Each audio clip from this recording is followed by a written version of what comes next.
Scyushi squad, assemble! How y'all doing? We're back again for some more Trove, and today we're gonna be doing that video that you guys have been requesting I do for a long time. I just had to kind of focus my thoughts. I'm in tutorial mode, so we can talk about Trove for returning players. So this is basically going to end up being us just kind of summarizing some of the stuff that may or may not be new to players for Trove 2020. So we're going to be focusing on what changed with the Shadow Towers because the Delves update came out. We got Bomber Royale. We got how the Trovian Atlas works and dragons and essentially just the Geode Surface and all the stuff that might have been something that players moved away from for whatever reason. I know that a lot of people, you know, come to Trove and then they leave and then they come back and so on and so forth. But before you get started, if you are brand new to Trove, you can actually use that sign up link in the description. And if you do end up using that sign up link and then for whatever reason buying something out of the cash shop, I'll make a percentage of that. It's an awesome way that you can support me, and I seriously thank you guys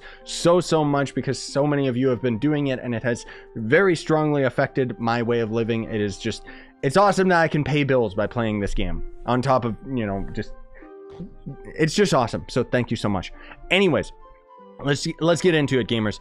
So I guess just to start out with, you guys may or may not know that the Trovian Atlas is a thing. So the Trovian Atlas was something that they added quite a few years ago now, that essentially is going to replace all of the original Uber portals. So you used to have to actually go to each individual portal in order to go into an adventure world, and now you can just use this thing right here to handily go to any of the different biomes and difficulties of the entire game. But further than that, originally the devs ended up talking about adding this to club worlds, and they actually did us one better because I don't even have to be standing next to that thing. There is a hotkey you can use, boop, to just bring up the Trovian Atlas. It's awesome. I absolutely love this thing. Seriously. So as far as dragons are concerned, honestly speaking, probably nothing has changed since the last time that you guys started playing Trove. If you've played Trove at most any point, you've already dealt with dragons. Way back in the day, there used to be all these dragon souls and purifying flame and stuff, and they're not really used for any of the newer dragons where you essentially just have to get a dragon egg and then you forge them up. We do not have the Geode Surface or Cosmic Elemental Dragon yet. Lots of people like myself are saving a diamond dragon egg, but that dragon's probably just never going to make it into the game, honestly. But they did end up putting this dragon crucible up here instead of down under here specifically, so that's nice. This, I don't know, is this new to some people? Luxian? He's like the Flux Dragon Merchant. He shows up here every 2 weeks instead of every 1 week like he should, and basically is the Barrow Katir, you know, from Warframe or, you know, the Zur of Destiny. He shows up and he sells you a limited supply of items, and then he ends up going away, and then you can't buy those items the next time he visits, kind of thing, right? On top of that, they kind of moved a few of the event crafting tables into here. This is just for like old event items, so it's not really too important. Maybe this is new, the clubhouse, whatever. They kind of overhauled this a while back and made it so that it kind of focuses each floor on a specific thing. So this is going to end up being active clubs. So clubs that end up having players that are continuously still playing the game and stuff like that. This is going to end up being popular clubs. And then, you know, we go further and further up the list and it'll end up doing various different things, right? So there's going to end up being club merchants. This might be new to some people as well. Adventurine. So essentially in our club worlds now, there will end up being these quest givers that you can also sometimes end up finding out in the open world, but they'll end up giving you different rewards. But just for example, with the Adventurine, you'll end up grabbing these guys. They're going to be temporary spawns that will kind of, you know, essentially I can just boop, and now he'll spawn for a little while. You can just do these as repeatable quests where they'll have you do various objectives. Like this one is defeat dungeon bosses in Dragonfire Peaks. You complete that, you end up getting Adventurine, and then you can spend it on that merchant. Or if you're in a club that has a 3-star merchant fixture, you can end up buying all these other items for Adventurine. It's really difficult to end up getting all these items, dude, because the amount of Adventurine that you get is pretty minuscule. You can also convert Adventurine into Clubits, and with this table right here, And then you can end up donating those clue bits to the vault right here. They actually had a more recent update with the Delves update, so it is coming to console, but it's not out at the time I'm recording this video, where even if you're not a member of a club, you can actually donate your clue bits, so that's kind of nice. I mean, I have to replant this down. Any older clubs have to destroy this and replant it down just so that people can end up donating to it, which, I mean, cool, whatever. Moving on to the next thing, shadow towers have pretty much just been obliterated. They cost a lot more flux now to end up opening each of these portals. I mean, it's cool, I guess. Like, you can essentially just kind of go through the whole list. You still gotta get from one boss all the way to the other. I don't know why you have to beat them all in order, especially because the way that they ended up overhauling the shadow towers, there's not really as much point to doing shadow towers, because now instead of going through a shadow arena, it'll essentially just take you... Okay, it's being uggles. It'll essentially just take you to the boss room, and then you can either repeatedly fight the boss over and over again, or you can just open up another portal to fight it again. The difference is that if you repeat the boss without leaving the world, you will not get the dungeon loot over and over, so you might want to open another portal every time you fight the boss, just so you can keep getting that dungeon loot over and over. But honestly speaking, you're not going to end up getting very good dungeon loot, because a lot of it has been stripped out of this and thrown into the Delves, which is the most recent update of the game, and we'll talk about that in a moment, because I just wanted to let you guys know shadow towers are pretty much not a thing anymore. Even Titan Souls and Lunar Souls, you get those out of the Delves. This update, the Delve update, is coming to consoles. We don't know when. As soon as I know, I'll let you guys know. Please stop asking. But anyways, that's going to be this big area right over here. But before that, we've got Bomber Royale right here. Unless you guys ended up playing this back in the day, it's actually really, really fun, so long as you can end up getting a group of people to do it. Obviously, it's got a matchmaking system, but generally speaking, you have to do it during prime hours, because otherwise it's not going to have enough people to start a match. And it's a really fun game mode. I wish we could have this in our club worlds and make custom maps, because that would just be... that'd be awesome. Essentially, it's going to be a giant map that spawns, and it has a time limit, and you're throwing bombs to fight people. It's not just normal PvP. It's not capture the flag. It's not deathmatch. Though capture the flag and deathmatch still exist, it is exclusive to club worlds now. There is no way to do public matchmaking for it. But with the Bomber Royale, as the timer goes down, the map gets smaller. So it's really exciting and interesting to fight other players in this specific weird arena. And essentially out of it, you can end up getting various battle tokens that you can end up spending to get all of these items. More than that, further than that, this is actually the season 2 items, and for some reason it's a 2:1 ratio where you have to exchange 2 season 2 tokens to get 1 season 1 token. So just for example, in order to get this dragon, you essentially have to grind enough Bomber Royale to have 600 season 2 tokens, just so you can convert all of those into enough season 1 tokens so that you can end up getting this bad boy. But anyways, that doesn't matter too much. I just wanted to let you guys know about it, just because it is a thing and it's pretty creepy. Over here is going to end up being the Delves, and this is going to end up being the big last thing that we talk about today, because essentially there's not really that much else for new stuff to Trove. Just assuming that a lot of you guys are returning players from the Heroes update, because I know that that was kind of the big last update of Trove, where they ended up having the Vanguard and everything like that. So essentially what Delves, the whole purpose of it was to reduce the lag of the game. And let me tell you, if you're a returning player, you're going to see an impact, dude. The server lag has been so much better. It still gets laggy sometimes during primetime hours, but it is nowhere near as bad as it used to be. And the reason why is because they stripped all that content out of the shadow towers in favor of the Delves, which is essentially going to end up being an infinite dungeon rather than the shadow towers constantly creating new worlds, which lagged out the server. The Delves, you load up one world and you're in that for a continuous amount of time as you essentially go to deeper and deeper floors to end up getting different gear and various items out of that, right? So this is going to be the public portal where you can queue up. Start going out and adventuring and stuff like that, and then it might pull you into a portal randomly once it ends up having enough people that can end up going into it. But I've already got a video that talks about delves more specifically. Just to summarize it, what you're going to do is you'll go into the delves, and then every third floor from your starting floor, you'll end up getting a shadow vault. Pretty much a shadow tower chest will pop up, and in that chest, you can end up getting, you know, your lunar souls, your titan souls for the week, and so on and so forth. And on top of that, you can end up getting Crystal 4 gear. Now, if you are returning players since the Heroes update, you don't even know what Crystal 1 gear is. So we'll talk about that and the Geode Sanctuary just very briefly here. So the Geode Sanctuary is essentially going to end up being a very weird aspect of the game. It's kind of when Tryon Worlds was trying very strange stuff, dude. Like, I don't know why they developed it. It's kind of cool. It's hit or miss, man. Like, either people love it or people just hate it. There's not really anyone down the middle. I loved it when it first came out, and I still think that it's a really cool, albeit very strange aspect of the game that doesn't really fit with it. But I like the fact that it kind of takes a break from the adventuring because there's no combat or anything. But there's going to end up being this whole complete different hub area. There's going to be companion eggs, which are kind of like Pokemon. You'll go into the caves, you find an egg, you put it in the incubator, you gotta wait a certain amount of time for it to cook, like a phone game, or you can pay to win your way to end up you know, getting the egg to end up hatching sooner. And essentially the eggs will give you companions, which are a different type of ally of the game that are pretty much used exclusively in the Geode Caves.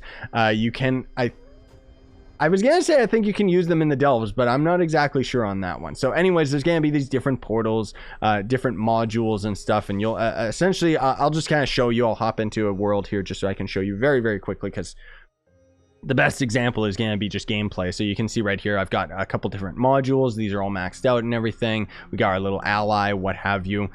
Looking at me is disgusting. Now I don't have my movement speed or anything because it reduces all of your gear. And, you know, none of this really matters right now. We've also got a very different HUD down here because we've actually got jet boots. So instead of multiple jumps, we're actually just hovering, which is kind of cool. I still argue that the original version of these jet boots was a lot funner than the later version, but you'll see that our energy in the bottom left of our HUD is draining. That's the blue bar. Let me see if I can just, I don't know, it's kind of slowly draining, but not really that much. I'm using my jet boots right now, but because we're on such a lower tier, we have like a lot of energy. As you get to deeper and deeper tiers in the caves, essentially you'll end up, I'm scratching my face a lot because I haven't shaved. Essentially, as you go deeper and deeper, it's going to drain more and more of your energy, including this bar right here. The purple one is actually going to end up being your health bar, or your gas as the game refers to it, but it's essentially your health bar. So it'll drain as you take damage from certain plants that will throw poison at you. It'll also drain passively over time. Another way that you can get around in here is there's going to end up being a grappling hook that you can use. It's the same as the lunar lancers. And essentially you'll go through here gathering various resources, using your laser as you upgrade that module as well, and you know, gathering various resources and items that you'll use to end up crafting various items that are related to these caves, and also just related to the newer aspect of the game, which is the delves. Now, the way that the caves are going to work is we'll start at base 0 and we'll keep going deeper and deeper and deeper until we eventually come to a gate that will signify that we've just gone into from tier 1 to tier 2, and then different resources show up in tier 2. You have to have a certain amount of gas to be able to enter tier 2, so on and so forth. I think it goes up to like tier 5 or 6 or something. I don't fully remember. It's been a long time since I did the caves, but essentially that's how it works. The delves are basically going to end up being the same thing, except it will be combat based. So we will literally be in this cave right here, but we would be fighting just normally. And if we pressed tab, and you know how normally in Adventure Worlds you'll tab into the building inventory, well, in the delves you'll tab into the Geode Caves inventory. So we would change to this HUD essentially and be able to use the modules that, you know, that I'm using right here. Like this is the vacuum. We can end up using a barrier and stuff, and we can use these while we're in the delves fighting enemies. And I've already got tutorials talking about the delves in more detail, but essentially we'll just be doing this, and based on our power rank and stuff like that, you'll just already be at much deeper depths and deeper floors. And it's kind of similar to the caves, where you just progress further and further and further, and you go deeper and deeper and deeper, so long as you can end up completing the objectives in time, because there's a time limit when you're doing the delves. And if you complete the objective in time, you'll actually progress to the next floor, which essentially will give you better drops, better items, and stuff like that, right? So let's actually head to the Geode Surface now, so I can give you guys a brief outlook on the gear that may or may not be new to you guys playing. Essentially, Stellar gear used to be the strongest, Radiant gear before that, and now we've actually got Crystal gear, and it goes from Crystal 1, 2, and 3 all the way up to Crystal 4. Crystal 4 is actually the newest tier of gear in the entire game. Essentially, by just completing dungeons here in the Geode Surface, I have a mod because otherwise normally it's all red in here and it's disgusting. But you'll complete dungeons out here, and you can end up getting crystal gear as a drop. There's also going to end up being 5-star dungeons out here, so even stronger than a 3-star dungeon. You can see that's one to the top right because it's got the flags on and stuff like that. And essentially, by doing those dungeons, you'll get various resources that are required in order to end up crafting up your crystal gear. You can also, if you really want, you can end up just buying some crystal gear right off the hop, but these probably won't end up having the right stats that you want. I don't know. It's pretty easy to get because nitro and viridium are going to be resources, or rather, that you can get exclusively on the Geode Surface here. These are going to end up being torches because there's going to be Leviathans. These are gigantic bosses that you can find out in this world as well, and it requires like a lot of really strong players to be able to take them down. And essentially, out of defeating them, you can get what the game calls a permanent torch. You can get temporary torches, but permanent torches are the big ones that you want to go for, which essentially what the torches are going to do is give you more light. So the light stat in this game, in short, is going to be armor penetration, where the enemies in here are going to act the same as Ultra Shadow Towers used to, where they'll end up having kind of a defensive buff. So they essentially end up having the darkness stat, consider it an armor value. And as they end up having that, it negates a certain amount of damage that you'll end up doing. So while you might be able to one-shot stuff in U9 worlds, as soon as you end up coming to the Geode Surface, you might not be able to kill those enemies anymore just because you don't have enough light value to you. But that's where all these different torches and junk end up coming into play, but we don't really need to talk about those too much. Crystal gear essentially is going to end up having a light value on each of those as well. And the various tiers of crystal gear that you're going to go for, in U8 Geode Surface, you'll be able to get Crystal 1. When you go to U9, you can get Crystal 1 and Crystal 2 to drop. When you go to U10, yes, that's right, U10 difficulty, you'll be able to get Crystals 1, 2, and Crystal 3. Crystal 3 used to be the strongest gear in the game. It has now been utterly replaced by Crystal 4, which is still difficult to get, but in the recent Delves update, they made it so that crystal gear is a lot easier to get in general, which is a lot nicer. Crystal 4 gear, however, is exclusive to the Delves, so you can only end up getting it out of the Shadow Tower chest or Shadow Vault, as it were, that ends up spawning in the Delves as you end up going deep enough. And even then, Crystal 4 gear is only going to spawn at depth 115. So as you go into the Delves, there's different floors, and as you end up progressing further and further, those numbers will go higher. If you start at floor 110, essentially you'll get to floor 111, floor 112, so on and so forth, get to floor 115, and from that point on, those shadow chests can end up actually spawning with the Crystal 4 gear. And yeah, I think that pretty much covers it. There might be some other stuff that you guys are missing out on, maybe even fixtures and club worlds in general. Essentially, we just put these down and they just give stats to the entire club. So, based on like which ones we have is how powerful we are kind of thing. It just gives us various bonuses. These are the older portals that I was mentioning. God, I love the Atlas compared to all this crap. I mean, it still looks cool though. But anyways, that should cover it for today, gamers. Hopefully, if there's anything else, if you're a returning player that's even older than that, you can always leave it in the comments. We got a pretty good community, so usually people end up responding if I do not.